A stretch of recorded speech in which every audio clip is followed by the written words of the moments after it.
es importante partirla en estos dos trozos porque está hecha de una forma para que podamos entender la segunda presentación, si no, nos va a ser difícil entender muchas cosas. Entonces, voy a empezar a compartir y vamos a ir comentando un poco eh, los diferentes aspectos que vamos a tratar sobre la física cuántica. Pero antes hay que empezar por otra cosa.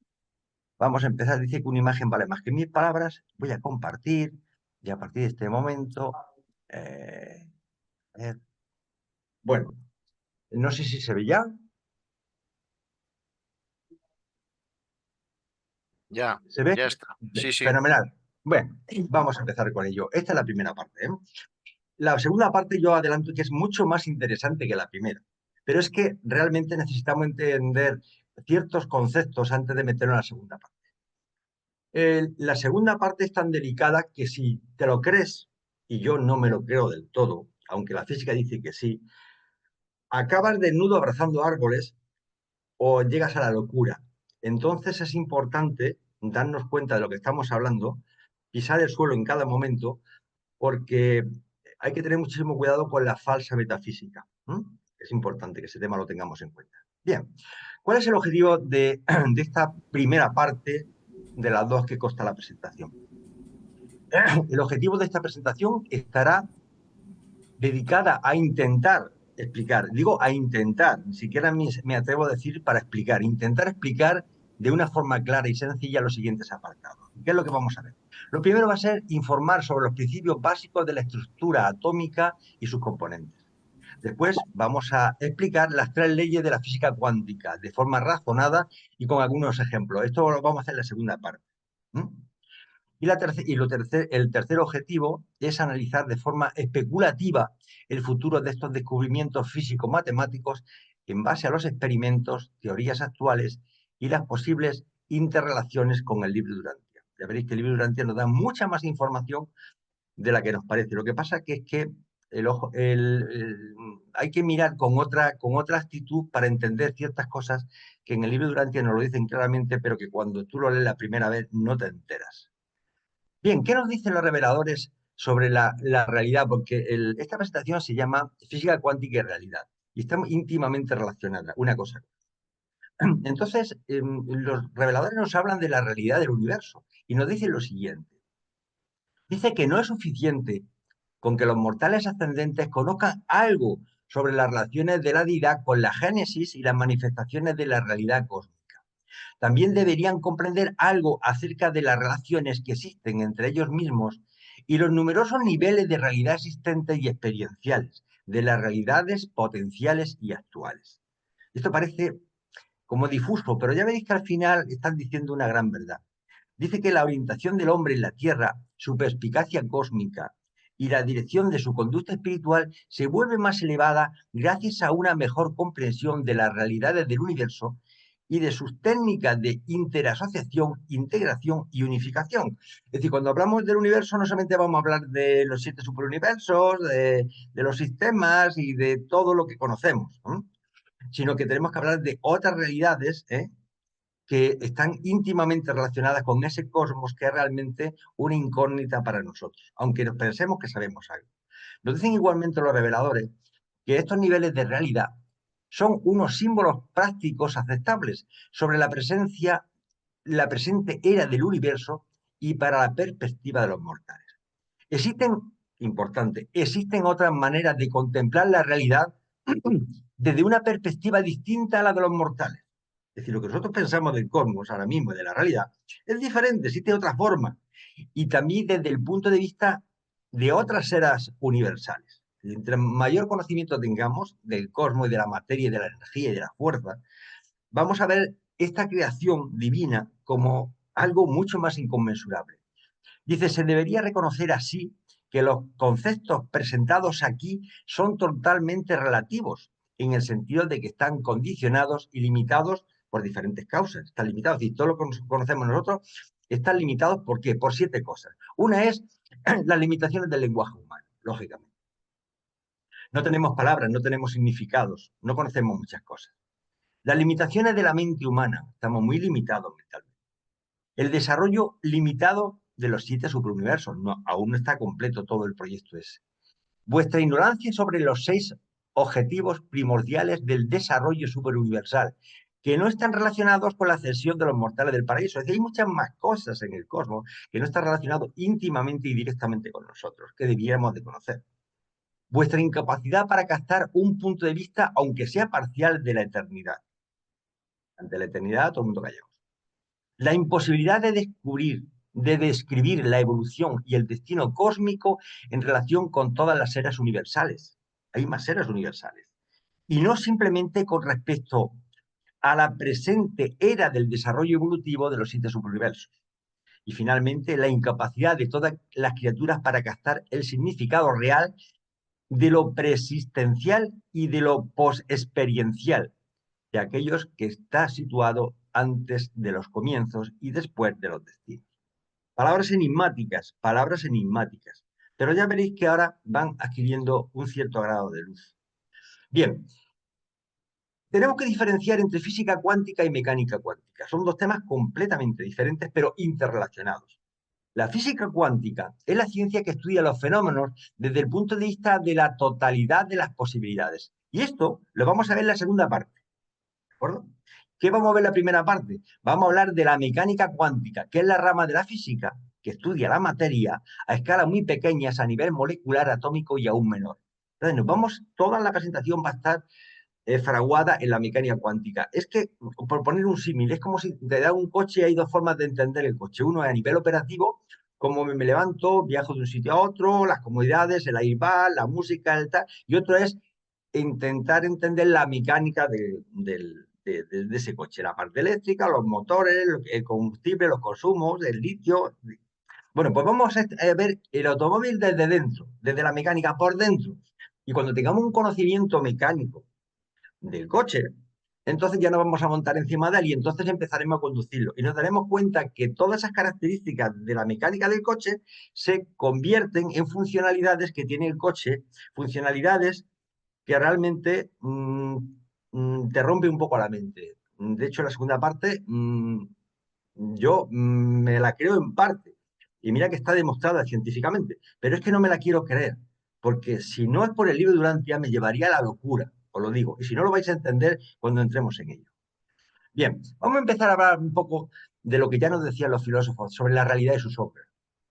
Nos decía José Saramago que vivimos observando sombras que se mueven y creemos que eso es la realidad. Es decir, lo que nosotros vemos cuando miro por la ventana, pensamos que esa es la realidad. Pero dice, ahí está el mito, el famoso mito de la caverna de Platón, que nos permitió entender de qué manera el filósofo percibía el mundo. Una relación entre lo físico y el mundo de las ideas que da lugar a una realidad llena de luces y de sombras. Por una parte, tenemos la realidad tal cual es la que vemos por nuestra ventana, la que vemos cuando salimos a la calle. Y por otra, nos encontramos con una realidad ficcionada donde nuestras creencias e ilusiones toman el protagonismo. Es decir, que ya inicialmente, ya los antiguos filósofos, nos estaban diciendo que esta realidad que nos envuelve, que nos contiene, no es la auténtica realidad, no es la auténtica verdad, es nuestra media verdad. Bien, es importante, y vamos a verlo, que existe un cosmos inmenso, casi infinito, y existe otro submundo, el mundo de los átomos y de las subpartículas, también enorme, y hay un paralelismo entre el mundo subatómico y el mundo cósmico que es asombroso. Parece como si cogiéramos el cosmos, lo hiciéramos pequeñito y se convertiría en el mundo subatómico, porque es que gozan casi de las mismas características. Y el ser humano realmente está en medio, está en medio. Entonces, el ser humano, como tiene un regalo del Padre Celestial, que es la personalidad, y esa personalidad, en el fondo, estamos hablando de tres conceptos, que es la singularidad del individuo, es decir, cada uno somos singulares e irrepetibles en todo el cosmos. Tenemos autoconciencia, somos capaces de observar el universo desde nuestra perspectiva y tenemos capacidad de libre albedrío. Eso nos permite poder indagar dentro de lo grande y lo pequeño. Y lo grande es a lo pequeño como lo pequeño es lo grande. Eso realmente estamos en medio de una realidad que la percibimos, pero la parte densa de la materia, la parte pesada, la de baja vibración. Pero ya veremos a lo largo de la presentación que incluso dentro del mundo físico existe otra realidad que no somos capaces de observar, que la intuimos, pero que realmente forma parte de la misma esencia material de la cual estamos compuestos. Bueno, vamos a hablar antes de empezar, antes de meterlo en materia, ves que realmente cuáles son las fuerzas que se conocen en el siglo XXI, porque parece que conocemos mucho, pero realmente no tenemos casi idea de nada. Realmente, la única fuerza que conocemos son la fuerza nuclear fuerte y la fuerza nuclear débil. La fuerza nuclear fuerte es la que se genera dentro de las partículas de intercambio. Estamos hablando de los gluones. Gluones. Van a aparecer palabras raras, por al principio sonarán raras, pero bueno, con que os quedéis que existe eso me basta. Y luego está la fuerza nuclear débil, que son, les forman las partículas de intercambio. Son partículas V y Z, pero eso, vale, no pasa nada. Y luego hay dos fuerzas más que sí son más conocidas por vosotros, que es la fuerza electromagnética, que la partícula de intercambio es el fotón, ¿eh? Son los que mantienen unidas al átomo. Y luego están las fuerzas gravitatorias, que todo el mundo lo conoce, que son que la partícula de intercambio es el gravitrón, porque antiguamente, bueno, hasta hace 4 días se pensaba que la fuerza gravitatoria era una fuerza. Actualmente ya los físicos dicen que no es de fuerza nada, que es una onda, es la onda gravitatoria. Estas son las únicas fuerzas que se conocen prácticamente en el siglo XXI.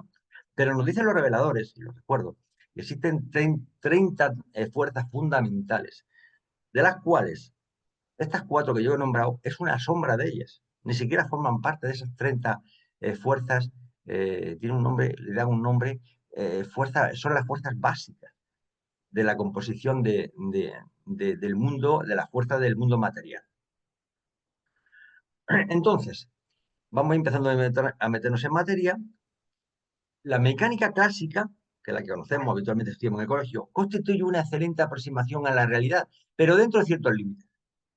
Cuando tratamos en velocidades muy altas, cercanas a la velocidad de la luz, debemos recurrir a la teoría de la relatividad. Y vamos a hablar bastante de teoría de la relatividad. Entonces, vamos a empezar como en el colegio, por lo básico. En kinder, ¿qué es el átomo? ¿Qué es el átomo? Y nos dicen que el átomo es la unidad más pequeña de un elemento químico que mantiene su identidad o sus propiedades, que no es posible dividir mediante procesos químicos. Es decir, filosóficamente el átomo era lo más pequeño que se podía dividir.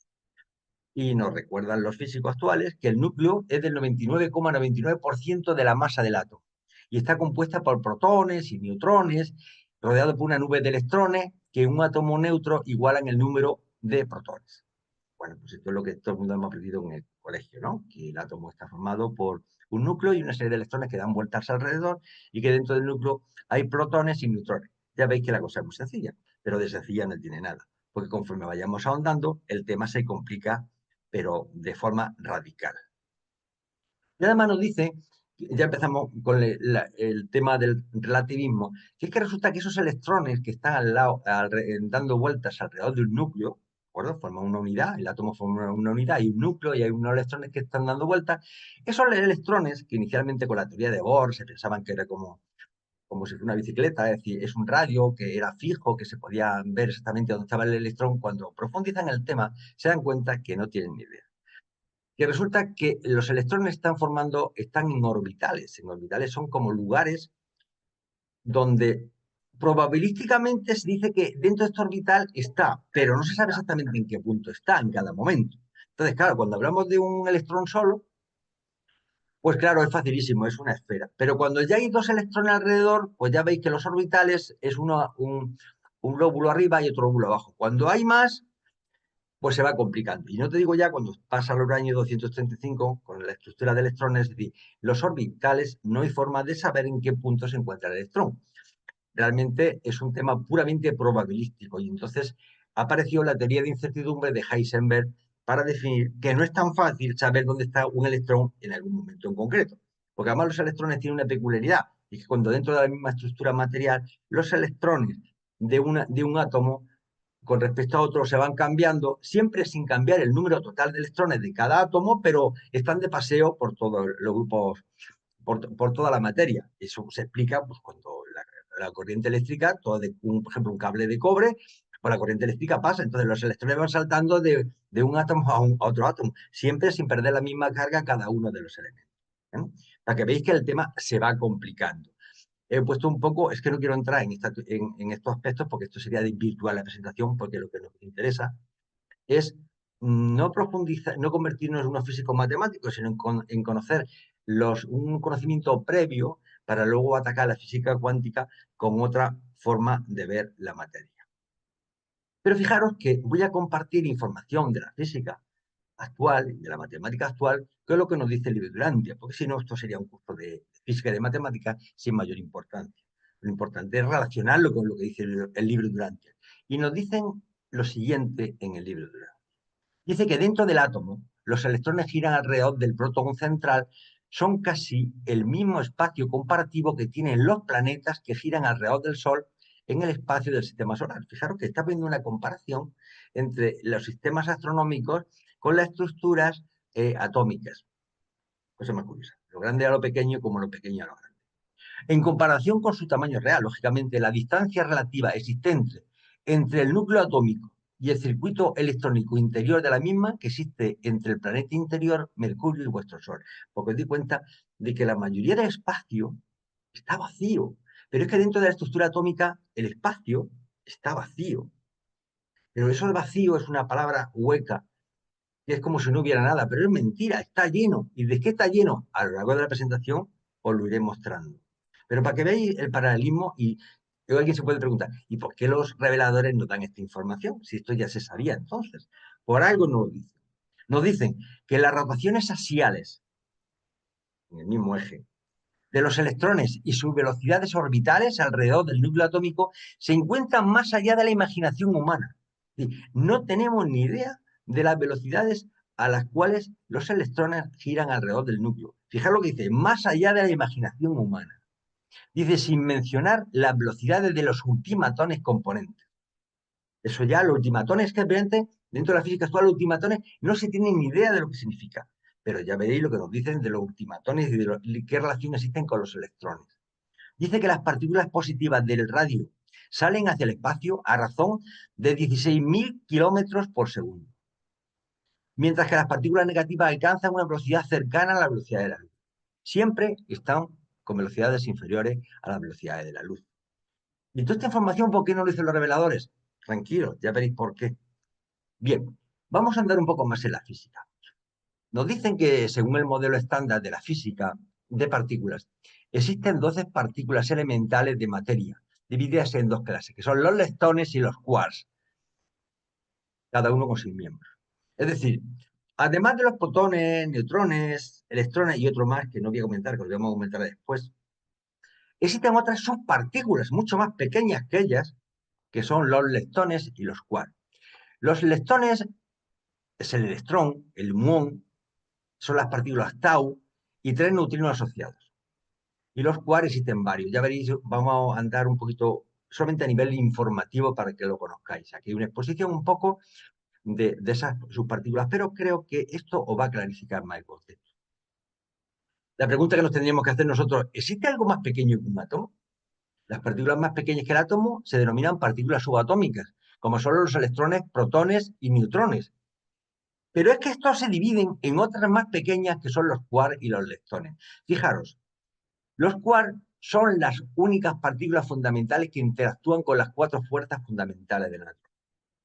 Esos quarks tienen unos nombres muy graciosos que le han puesto. Los quarks son up, down, charge, strain, top y bottom. Y los leptones, está el electrón, están los muones, están los tau, están los neutrinos electrónicos, el neutrino muónico y el neutrino tauónico. Pero ¿para qué me cuentas esta película? Si yo no me dedicara al mundo de la física, en el mundo de la, de la energía, no. Pero con esto lo que quiero decir es lo siguiente, que es lo único que me gustaría transmitiros. Un protón, lo tenía aquí a la izquierda, está compuesto por tres subpartículas, dos U's y una D. Cuando digo up es up, dos partículas up y una partícula down. Y la diferencia de un protón con un neutrón es que el neutrón tiene una partícula down, una partícula up y otra partícula down. En el fondo es como ladrillos de diferentes color y eso me da lugar a la composición de una subpartícula que uno lo denomina con el nombre de protón y otro con el nombre de neutrón. Lógicamente en el libro de Durantia de este tema no nos habla, pero incluso nos habla de cosas mucho más profundas que estas.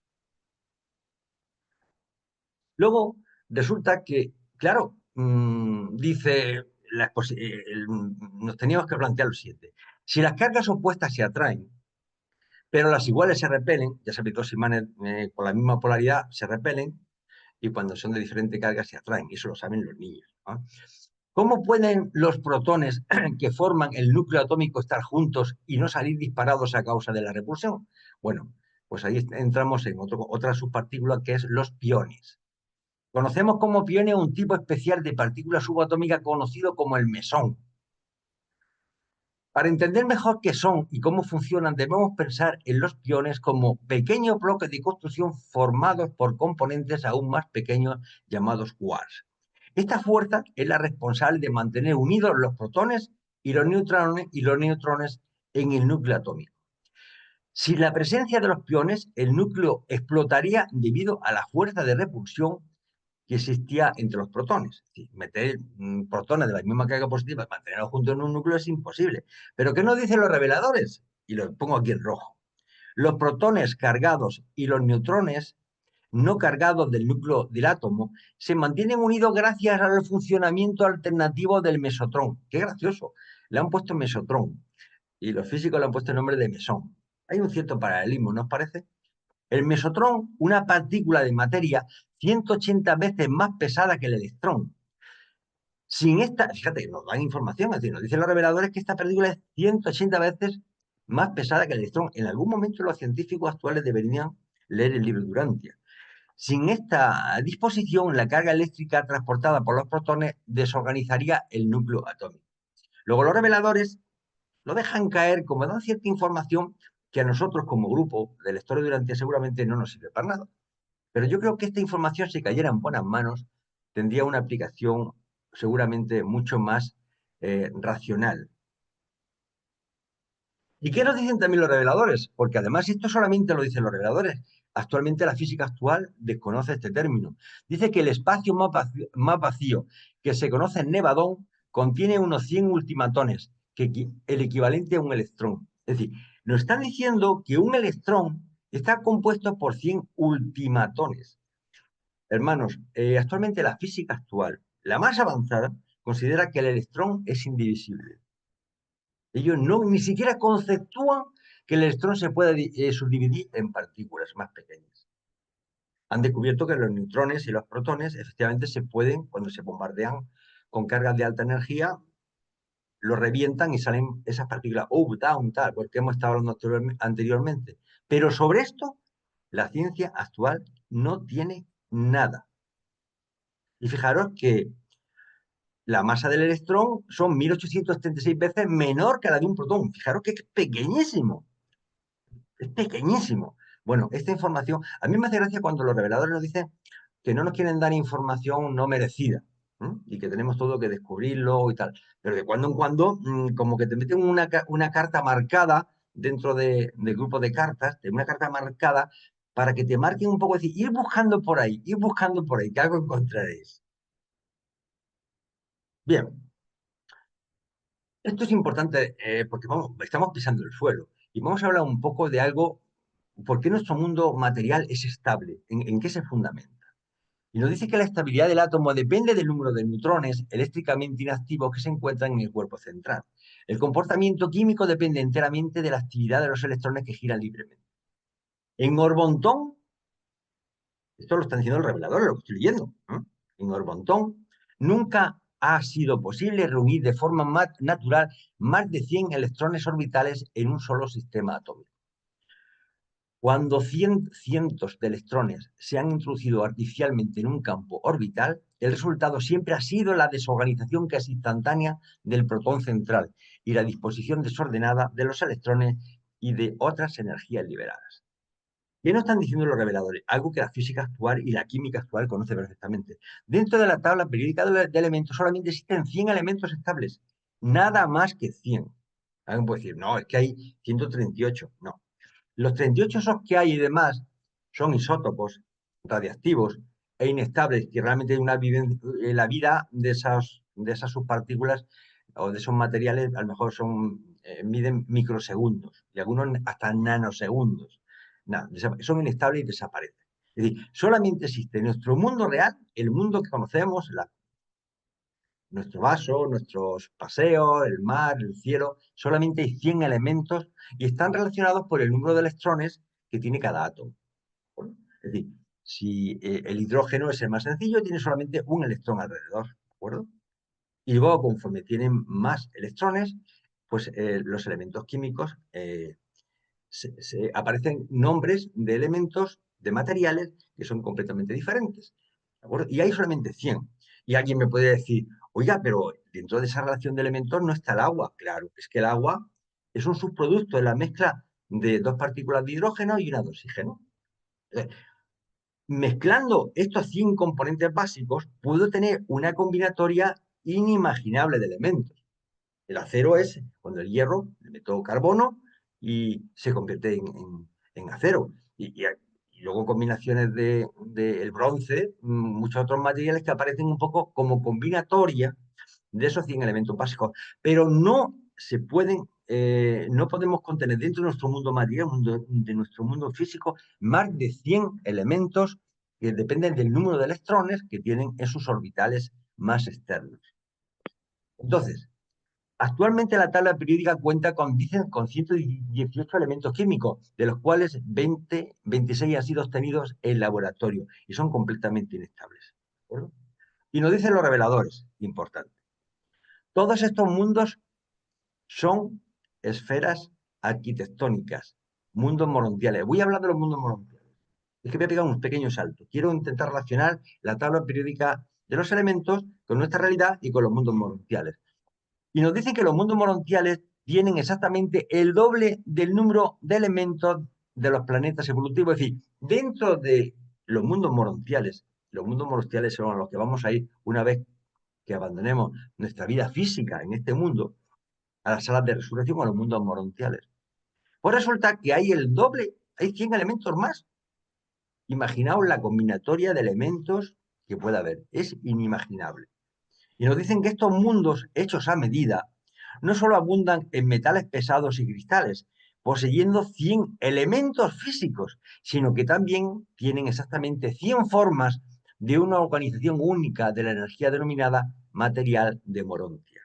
Lo estoy relacionando un poco la tabla de elementos de nuestro mundo físico, material, la Tierra, Urantia, con otros mundos morontiales de los cuales ya los reveladores nos dicen que existen el doble. Hay 200 elementos en la tabla periódica de esos mundos. Pero es más, incluso en Abona, en el mundo central de Abona, fijaros lo que nos dicen los reveladores, para que veáis, pues estoy intentando que entendáis que la realidad nuestra es como un subconjunto pequeñito. Pero en Abona dice que la materia de Abona está compuesta exactamente de la organización de 1000 elementos químicos básicos y del funcionamiento equilibrado de las 7 formas de energía de Abona. Es decir, no quiero profundizar más sobre esto. Lo que quiero decir es que existen otras realidades que parte son físicas y espirituales, pero en el cual el número de materiales físicos es completamente diferente. Nosotros partimos de 100 elementos y ya en Abona hay 1000 elementos básicos. La combinatoria es ya inimaginable. Y en los mundos de la Morontia estamos hablando del doble, de 200. Bien, dicho todo esto, fue necesario crear una teoría relativista de la gravitación que debía incluir la teoría newtoniana y la teoría de la relatividad especial. Cuando empezaron a profundizar sobre el comportamiento de la materia, los físicos se dan cuenta que esto es otra realidad, y es que realmente se nos escapa a la imaginación. Y entonces, lógicamente, apareció el concepto de Einstein del espacio-tiempo curvo, y tiene su ecuación, por supuesto que no voy a, intentar explicar la ecuación porque yo tampoco la sé. Pero lo que quiero decir es que a nivel teórico, estos teorizaron sobre una realidad diferente a la que estaban percibiendo con sus ojos, llegaron a, digamos, a estructuras del pensamiento tan complejas como pensar en el espacio y el tiempo como una simbiosis entre ambos, donde lo importante no es el espacio, sino algo el tiempo. Digamos que el espacio se crea en el tiempo, no es al revés, no es que el tiempo se crea en función del espacio, sino al contrario. Y lógicamente llegaron a la conclusión que la gravedad es la manifestación de esa curvatura. Actualmente se considera que la gravedad no es una fuerza, la conforman ondas gravitatorias, que además están demostradas en laboratorio. Y lógicamente, en este mundo material denso, pesado, de baja vibración, pues las cosas funcionan de una forma diferente. Pero si intentamos explicar la interacción entre electrones, protones, neutrones y partículas subatómicas, todo lo que sabemos dejaría de funcionar. ¿Por qué? Porque se manejan unas energías y unos conceptos que no tienen que ver nada con la realidad que nosotros vemos todos los días. Fijaros, voy a hablar solamente para que conozcáis los órdenes de magnitud de la energía que se mueven dentro de la estructura atómica. El ejemplo claro es el ejemplo de la fusión y de la fisión. De hecho, desgraciadamente, el ser humano la ha empleado para hacer bombas atómicas, desgraciadamente. ¿En qué consiste la fusión? Dice que consiste en la unión de dos núcleos de átomos que chocan violentamente formando uno más masivo. Y cojo dos y los junto. Por ejemplo, los núcleos pueden ser del deuterio y del tritio. Es decir, si yo cojo ahora mismo, me veis la figurita aquí a la izquierda, dos átomos de deuterio y tres de tritio, lo fusiono, al final esto da un nuevo elemento que es el helio, sale un electrón disparado que choca además con otros grupos y se va, es una reacción en cadena, pero emite una energía bestial, una energía inmensa. Esa energía viene representada por esta fórmula que todos los chavales lo conocen, E igual a mc cuadrado, que es la energía resultante de esta masa, es igual a la masa por la velocidad de la luz al cuadrado. Acordaros que la velocidad de la luz es aproximadamente 300.000 kilómetros por segundo. Cuando lo elevo al cuadrado da una cifra que da espanto. Entonces, cuando yo lo multiplico por masa por un gramito, ya la energía que da es, nos faltan folios para ponerle ceros. ¿Y qué es la fisión nuclear? Pues al contrario. La fisión nuclear es una reacción nuclear en la que el núcleo de un átomo pesado se divide en dos o más fragmentos más pequeños, liberando una gran cantidad de energía. ¿De acuerdo? Es decir, uno es cuando junto dos estructuras atómicas y otro es cuando los separo. ¿De acuerdo? Y entonces, en este caso, ¿qué es lo que hago? Pues bueno, si yo aquí bombardeo uranio, el uranio 235, lo bombardeo con un neutrón, automáticamente se generan dos productos diferentes. Uno es el bario 141, y otro es el Krypton. A muchos les llamará la atención eso del Krypton de, acordaros, de Superman. Pues este es el Krypton de Superman. Y además salen disparados dos electrones que además chocarían con otra estructura y crearía una reacción en cadena. Bueno, pues esto a nivel de cada átomo se genera una energía de 200 megaelectronvoltios. Megaelectronvoltios es millones de electronvoltios. Solamente de un átomo cuando uno choca. Entonces, un ejemplo de magnitud que es con lo único que me interesa que os quedéis. Los demás, olvidaros. Voy a comparar, el carbón es un elemento que todo el mundo conoce, ¿no? Todo el mundo ha tenido una chimenea y tal. Bueno, pues para que veáis la orden de magnitud. Un gramo de carbón, un gramito, un trocito coger un lápiz, le cortáis de la punta un trocito, ¿de acuerdo? De carboncito. Y un gramo, cuando se quema, genera 7,83 kilocalorías. Y 7,83 mil calorías. Pero un gramo de uranio libera una energía como 144 toneladas de carbón. Os lo repito, 144 toneladas de carbón. Es decir, la energía que me da un gramo de carbón, un gramito, si yo cojo un gramo de uranio, el calor que da, con las 7,8 kilocalorías, nos da la energía que producirían 144 toneladas de carbón.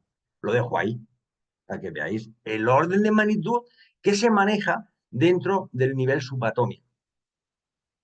Son, digamos, es que se escapa de la imaginación. Y vamos a entrar, como no me quiero extender mucho, para que luego haya un turno de palabras, vamos a hablar también de que hay otras energías desconocidas. Es que raro, claro, estamos hablando del cosmos, pero resulta que dentro del cosmos actualmente, esto se sabe hasta hace muy pocos años, hablan de la energía oscura y la materia oscura. Realmente son términos que hacen referencia a nuestra ignorancia. Se trata de materia y energía que aún no entendemos, pero ambas son fundamentales para explicar cómo es el universo. Las ecuaciones y la observación confirman que las galaxias se alejan unas de otras.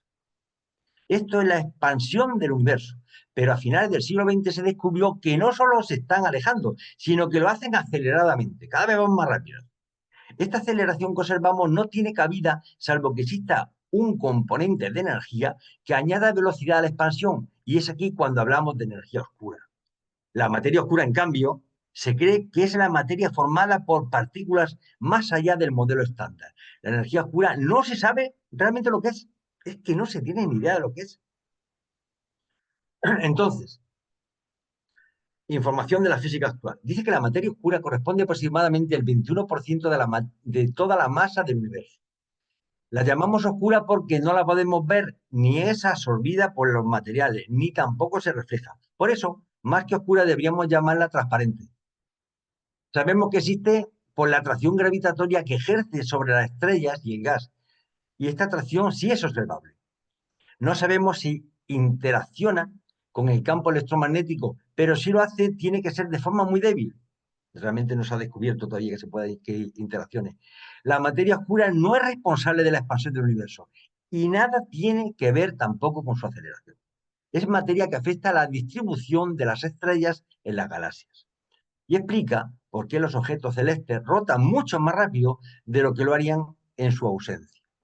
Sin embargo, la energía oscura corresponde aproximadamente al 75% de la masa total del universo.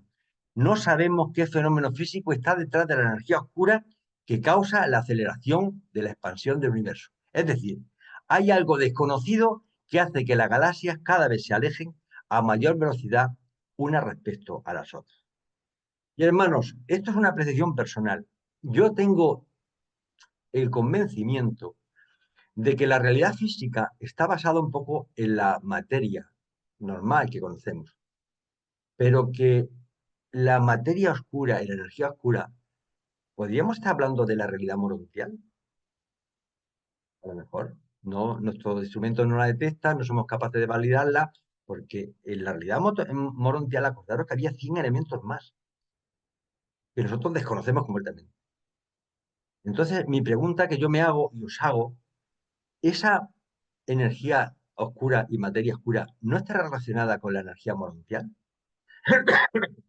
Porque a los mundos donde vamos a ir cuando abandonemos nuestro mundo físico son esferas arquitectónicas. Y esas esferas arquitectónicas están autoconstruidas con material morontial. Y nos hablan de muchísimas cosas. ¿No estará relacionada? Es una pregunta que dejo abierto al grupo. Pero además hay otro tema importante, para ya cerrar este capítulo, que es la antimateria. Nos dicen que la física de partículas, la antimateria, es la extensión del concepto de antipartícula a la materia. La antimateria es una forma de materia menos frecuente que está constituida por antipartículas, en contraposición con la materia común que está compuesta por partículas. Por ejemplo, un antielectrón, un electrón con carga positiva, también llamado positrón, y un antipotrón, una carga con un protón con carga negativa, podría formar un átomo de antimateria, de la misma manera que un electrón y un protón forman un átomo de hidrógeno. Entonces, una cosa importante es fijar lo que dice, y es que el contacto entre materia y antimateria ocasiona su aniquilación mutua. Sin embargo, esto no significa su destrucción, sino una transformación que da lugar a fotones de alta energía termodinámica que producen rayos gamma y otros pares partícula-antipartícula. Estamos dentro de un desconocimiento bestial sobre nuestra realidad. Bien, lógicamente en esta realidad, en el aquí y ahora el funcionamiento es distinto del universo cuántico. El universo cuántico es otra realidad completamente diferente. ¿De acuerdo? Y ha habido gente famosos, pues bueno, Galileo, Kepler, Newton, que decían que el mundo era muy sencillo, pero luego entró Einstein y todo un montón de personalidades, personas que le han dado el premio Nobel, que son realmente nos han cambiado esa visión de la realidad. Entonces, todo lo anterior, todo lo que os he contado, toda esta película que os he contado, era solo para deciros que todas las cosas están hechas de átomos. Nos vamos a sumergir dentro del átomo para ver cómo se comportan las cosas en este mundo. Porque es en este mundo donde reina la mecánica cuántica. Esto lo vamos a dejar para el próximo día. Vamos a hacer un viaje imaginario. Vamos a conocer otra realidad. Es como un viaje imaginario a otro mundo. Nada tiene que ver con nuestra realidad. Y ahí los límites del raciocinio empiezan a quebrantarse.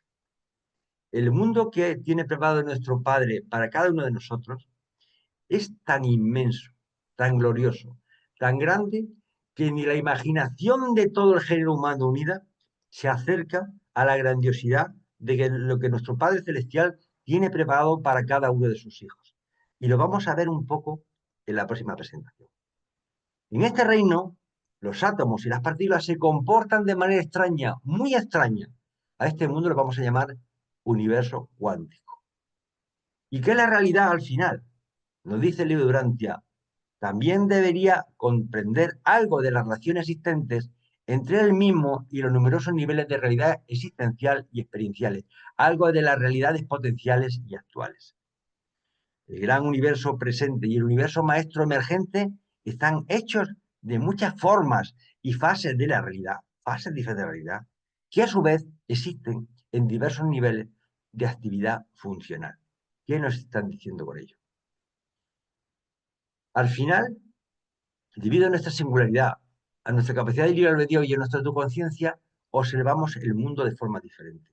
Cada uno de nosotros somos como, os estoy adelantando algo de lo que voy a decir en la segunda parte, como si fuéramos cada uno de nosotros un cosmos. Cada uno de nosotros somos un universo que interactúa unos con otros, pero somos un universo. Y todo lo que hagamos cada uno de nosotros interactúa con los demás. Y alguien puede decir, pero eso cómo es así, muy fácil, le pongo un ejemplo.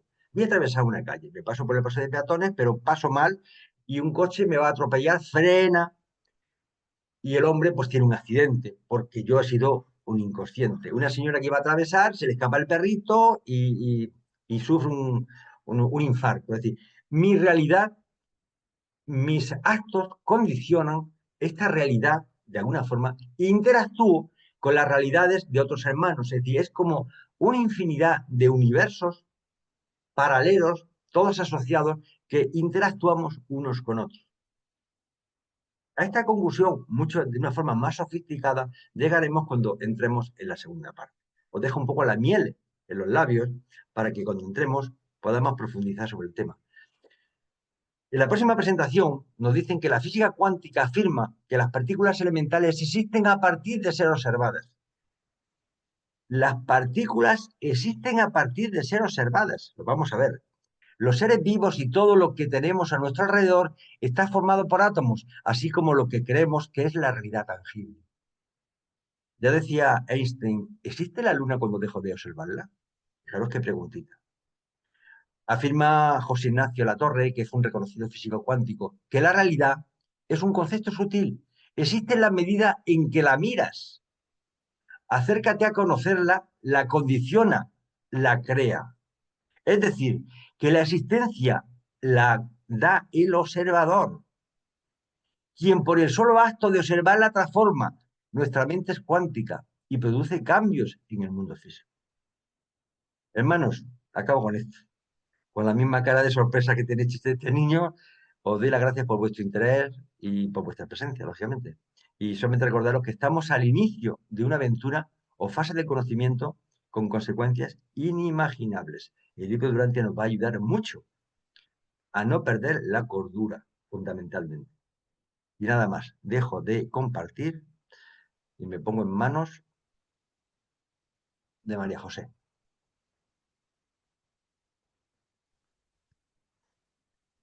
Hola, nos ha dejado mm, con la miel en los labios, como dice. En el chat había una pregunta de una compañera que preguntaba si esa materia oscura podría, o lo que hay, ¿cómo era? Perdón, si lo leemos, como hay algunos comentarios en el chat, ¿los agujeros negros estarían formados por materia oscura? Preguntaba Silvia, ¿no? Y Mm, no sé, no observo ninguna otra pregunta. Si alguien más quiere comentar, Bueno, pues yo por ahí. por introducir, pero ya me gustaría que intervinierais vosotros. Los agujeros negros, vamos a ver, no son tan negros. A ver, explicámonos. Los agujeros son negros son porque la gravitación es tan alta que hasta la luz se curva. Sabéis que en el libro Durante dicen algo que a mí fue lo que me llevó a creer en el libro Durante. Yo en el libro Durante cuando lo leí no creía en él, pero hubo una frase que la leí y dije, esto no puede ser. Dijo, la luz pesa. ¿Cómo que la luz pesa? Efectivamente, la luz es atraída por la gravedad. La luz pesa. Y la luz se curva cuando pasa por lugares militares. Entonces, lo que está pasando con los agujeros negros es que el nivel de atracción es tan bestial energéticamente que hasta la luz la engulle, pero no es un agujero negro que te metas por ahí y salgas en otra parte del espacio. Son como esferas de altísima energía que atrapan todo lo que hay a su alrededor en función de la distancia, acordaros, producto de las masas partículas del cuadrado de la distancia, y que ahí están y que nos sirven además como faros, según nos dicen el libro, que para movernos por el cosmos utilizamos estos agujeros negros y que hay cantidad. De hecho, dentro de nuestra galaxia, de la Vía Láctea, hay un superagujero negro masivo que es la leche. Yo me imagino que ahí deben de estar. No sé por qué me da la sensación, es una intuición que tengo personal, todas las esferas arquitectónicas del universo central y en Sagitario también. Hay otro agujero negro que podía ser donde tiene Miguel de Nevadón su casa con todo, no sé. Pero eso lo dejo a vuestra imaginación y a vuestro comentario. No sé si he sabido cómo explicar, pero bueno. Seguro que Eduardo tiene algo que decir, más que yo. O Fernando, que no sé si está por aquí. Ha sido magnífica, muy la exposición, porque es la realidad, ¿no? Conocer lo pequeño de lo que estamos hechos es asombroso, vamos, el libro.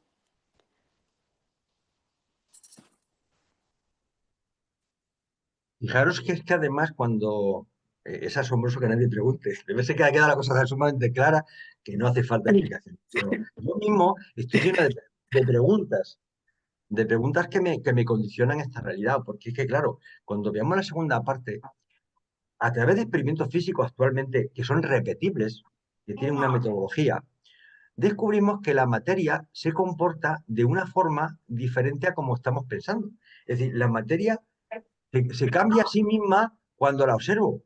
No tiene cuando la observo funciona de una forma y cuando dejo de observarlo funciona de otra forma.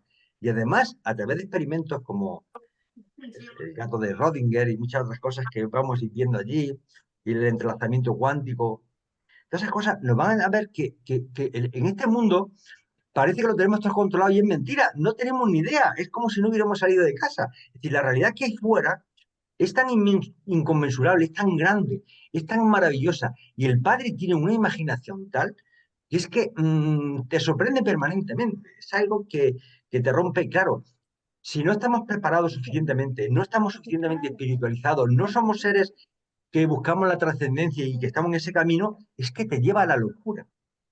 Pero te lleva a la locura. Es decir, no tiene sentido. Es decir, ¿qué está pasando? Yo aquí no soy nada. Esto es. Entonces, es bueno que el libro de Durantia nos va a ayudar al convencimiento filosófico, metafísico y de evolución del ser humano, porque nos va a hacer falta para entender esa mecánica cuántica que actualmente los físicos están trabajando en ello. Fijaros que casi todos los físicos que están trabajando en ellos han muerto muy jóvenes todos, y la mayoría de mala manera, suicidados, se han autosuicidado. ¿Por qué? Porque le supera. Como no haya una carga espiritual debajo de esto, llegas a la locura. Bien, Eduardo, Fran sí, y Omar han levantado la mano. bien. Pues, Javier, ya te había, ya te había escuchado en la presentación que diste para Latinoamérica. Ya me pareció una presentación extraordinaria y te he vuelto a escuchar ahora otra vez.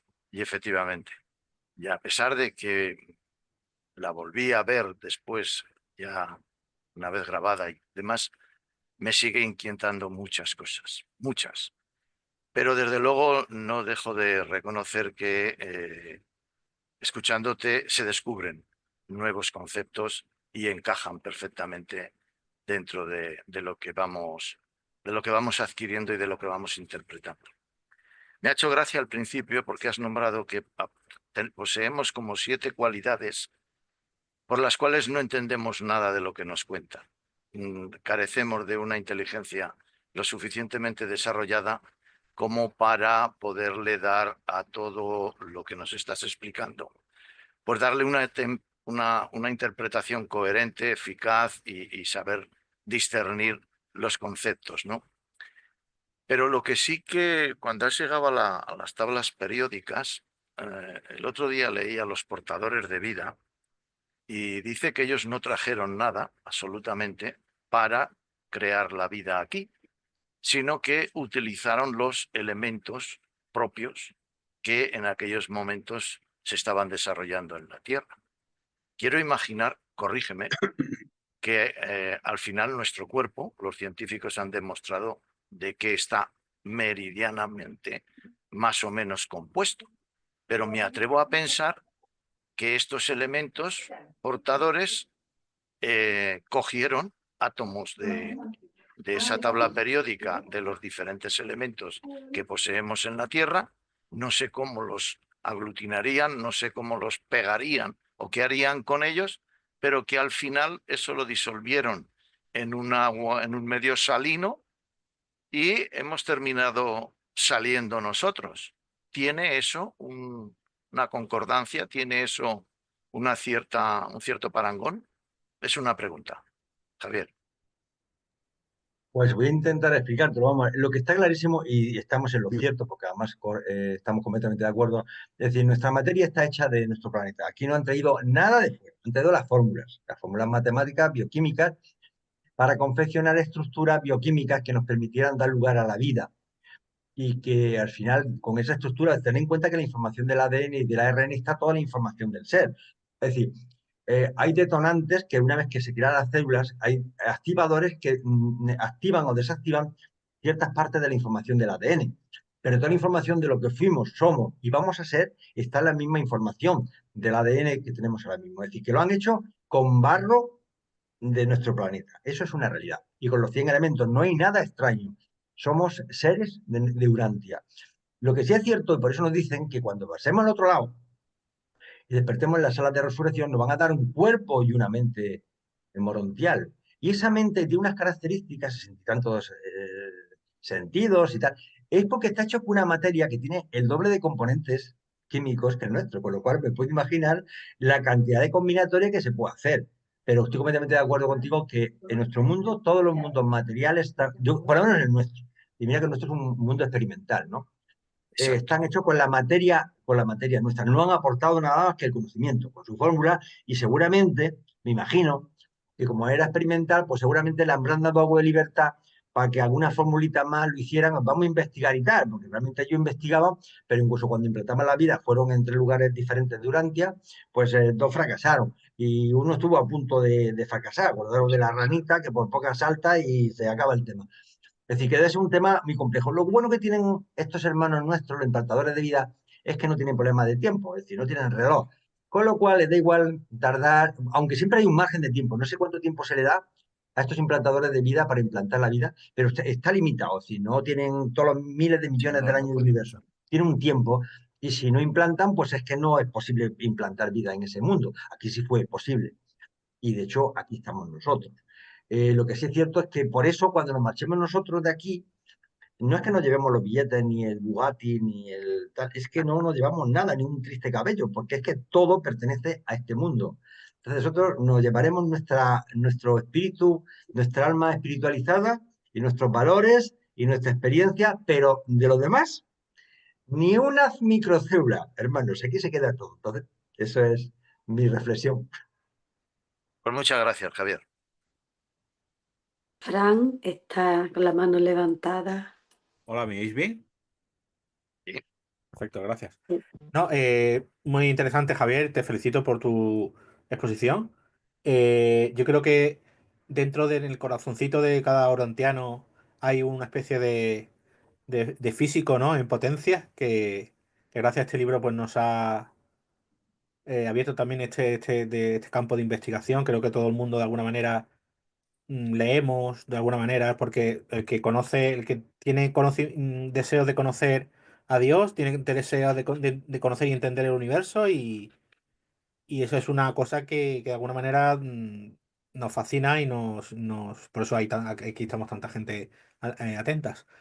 Lo que sí, yo me quedo con lo que has expuesto con varias conclusiones, y es, quizás la energía nuclear sea la más ecológica que existe, porque tú lo que has comentado, que un solo gramo de uranio equivale a cientos de toneladas de carbón. Yo me pregunto, ¿por qué este afán, ¿no? de relegar esta tecnología que ya vemos que no emite CO2, ¿vale? Porque el único residuo sería los residuos nucleares. Obviamente no estamos yendo más allá, pero es una tecnología que se desarrolló hace mucho tiempo. Yo creo que por motivos un poco sin sentido, se ha relegado como algo peligroso y en la psiquis colectiva hay una especie de temor a usar esta tecnología que podría pues traer una cosa tan esencial como es la energía barata a todo el mundo y en cantidad, ¿no? No solamente para la electricidad normal, la mayoría de utensilios que pudiéramos utilizar, por ejemplo, para ir a otros planetas o más allá, tendrían que tener energía nuclear para alimentar sus, sus sistemas, ¿no? Entonces, me resulta curioso el hecho de que, por motivos un poco, no sé explicarlos, esta tecnología pues tiene mucha, se le ha atacado mucho, ¿no? Y se la tiene como encajonada, como en algo peligroso, que algo que la gente no entiende y la gente pues si simplemente se informara, podría saber que esto es relativamente muy buena. Luego más allá, yo aconsejaría los que nos estáis escuchando que leyeran unos artículos que están saliendo últimamente, que hablan sobre el ajuste fino del universo. Porque nosotros, la mayoría de los científicos que han estudiado esto, los grandes científicos, Einstein, Newton, no sé si Planck, bueno, los más importantes. Lo curioso es que la mayoría creen en Dios, son creyentes en Dios. Porque una persona que estudia tanto la naturaleza en el aspecto fundamental, no deja en un punto de decir, bueno, ¿y por qué las cosas son así y no son de otra manera? ¿Quién lo ha determinado? Realmente el universo está así eh, porque hay alguien que lo ha puesto así, porque de hecho el ajuste fino significa que si cualquier variable fundamental la varías un ápice, o sea, muy poquito para arriba o hacia abajo, el universo o deja de existir o colapsa inmediatamente, o quiero decir. Entonces, esa pregunta no deja de rondar la cabeza a una persona que se interesa profundamente en estos temas. Entonces, es una cosa que el libro nos abunda, y sobre todo el ejemplo paradigmático del agua, ¿no? Yo no sé si lo comentará más adelante, pero nos lo explica claramente, incluso Jesús nos lo dice, que el agua es una cosa que inexplicablemente está como hecha a medida, ¿no? Adrede para que todo la vida pueda existir, ¿no? Como la conocemos, como por ahora, claro. Y nada más, quería decir una puntualización que más allá del elemento 100, ¿vale? Se están estudiando que hay islas de estabilidad, que cuando mezclas protones y neutrones, más, creo que a partir de 110, existen islas de estabilidad, pero vaya, no quiero comentar nada más porque seguro que hay más gente que quiere hablar. Enhorabuena y nada. Después de las cosas trabajando. Nada, hasta ahora. Muchas gracias. Pues, Fran, te contestaría de no. Es verdad que entramos en el campo de las percepciones personales, siempre estamos limitados por nuestras medias verdades, nuestras creencias y nuestros credos, ¿no? Pero yo honestamente creo que un científico auténtico, alguien que estudia, no un tecnócrata, cuidado, un científico que estudia la materia, que estudia el porqué de las cosas, el porqué del universo, es que no hay ateos, no hay ateos, no hay ateos. Es que no puedes ser ateo cuando tú empiezas a analizar el cosmos y empiezas a analizar las subpartículas. Es que ves la grandeza que hay, la inteligencia, la concordancia, la magnitud de las energías. Es imposible decir. De hecho, yo recuerdo que hace ya algunos años tuve una conversación con un buen amigo, un compañero de trabajo que se autodenomina ateo. Practicante, ateo practicante. Una buena persona, además, por cierto. Y entonces yo, claro, me estaba hablando que si Jehová, que si Dios, que si los musulmanes, que si Alá, que si... Claro, yo lo dejaba hablar y claro, yo no creo. ¿Cómo va Dios? Va a ser. Entonces, en un momento dije, vamos a ver, es que tú estás creyendo, quieres creer en un muñeco, en una marioneta. Tiene un concepto de Dios que es una marioneta. Pero tú no puedes creer que ha habido alguien que ha ideado, ha pensado, ha impuesto estas leyes, estas normas del funcionamiento de la naturaleza. Y me dijo en un momento, dice, hombre, yo creo que tiene que haber alguna fuerza trascendental única, que no sé cómo, innombrable, que ha creado todo, pero que no es personal y tal. Y entonces yo le dije así de broma, digo, oye, y ese ser, si le llamamos fuente de centro primera, ¿cómo lo ve? Y dice, oye, perfecto, perfecto, así podría llamarse. Y dije, pues claro, si es que queremos tener un Dios de pacotilla, un Dios de juguete, un Dios asimilado a nosotros. Claro, cuando tú trasciendes a un ser creador inmenso, infinito, omnisciente, omnipresente, absoluto y eterno, quítate tonterías, ya es que se te rompen todos los moldes. Entonces, claro, si vas a eso, todos son creyentes. Entonces, yo creo que los físicos y los matemáticos, incluso profundos, son creyentes, pero en esa figura puente, centro, primera, que le parece muy bien el nombre, además, me parece bien.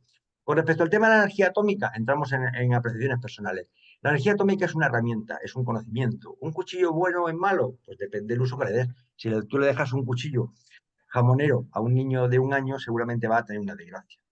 Si se le da a una persona experimentada, pues no, va a haber mayor problema. Entonces, creo que la energía atómica, tanto la fusión como la fisión, en buenas manos, pueden dar perfectos resultados porque estamos utilizando la fuerza de la naturaleza. Igual que quemamos madera para generar calor o quemamos combustible para el transporte, podemos utilizar la energía atómica siempre con cabeza porque, claro, a mayor potencia, mayor responsabilidad, dice el anuncio.